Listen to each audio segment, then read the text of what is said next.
we are going to measure the BIOS chip. And before we measure this BIOS chip, you set your multimeter to the continuity mode. How do you test if this BIOS chip is still working or not? That is what you are going to learn. And we have two BIOS chip here. What is written on this BIOS chip is Winbond. That is what is written, and this is one of the ways to know that this is the BIOS chip. And it has 4 legs here, and it has 4 legs here. It has 4 legs here, and it has 4 legs here. So for you to measure that, you set your multimeter to the continuity mode, which will have this beeping sound.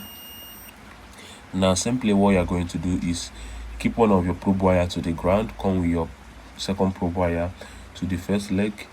We're supposed to have a resistance which is around 700 ohms, and this is telling you that this BIOS chip leg here is not shorted. We go to the second one, 700 ohms. Go to the third one, almost 700 ohms, 700 ohms, 700 ohms, 700 ohms, 700 ohms, and this has to be shorted to the ground because this leg is connected to the ground, right? This leg is connected to the ground. So on a BIOS chip, one of the legs is supposed to connect to the ground. But in a situation where we have like 2 legs beeping, or we have like 2 legs that is being connected to the ground, that is probably the BIOS chip is shorted. And these may occur in rare cases. It's hard for you to see a BIOS that is shorted. It's very, very rare for you to see a BIOS chip that is shorted. Rather, we can say that the BIOS chip is corrupted. And once the BIOS chip is corrupted in any computer motherboard, the system cannot display. It's either the system will not be able to display, or the system cannot be able to show the charging indicator light telling you that the BIOS chip is corrupted.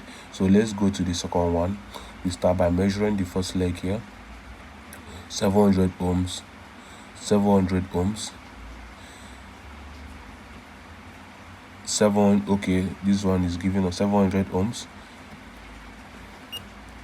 Can you see this leg is, let's keep it very well, this leg is connected to the ground, right?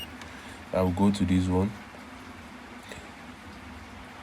almost 700 ohms, 700 ohms, 700 ohms, 700 ohms. So what did you understand from this? We understood that one of the BIOS leg is supposed to be connected to the ground.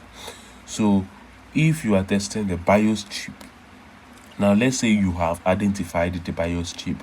I gave 4 ways to identify the BIOS chip. You can watch this video on this screen. Now if you watch the video, you will understand the 4 ways to identify the BIOS chip. Once you have identified the BIOS chip and you want to test it, you are going to set your multimeter to the continuity mode and you test it this way. And one of the legs of the BIOS chip, of these 8 pins, one of the pin is supposed to connect to ground, and that is a proof that the BIOS chip is working. Do you get what I'm saying? So that is it.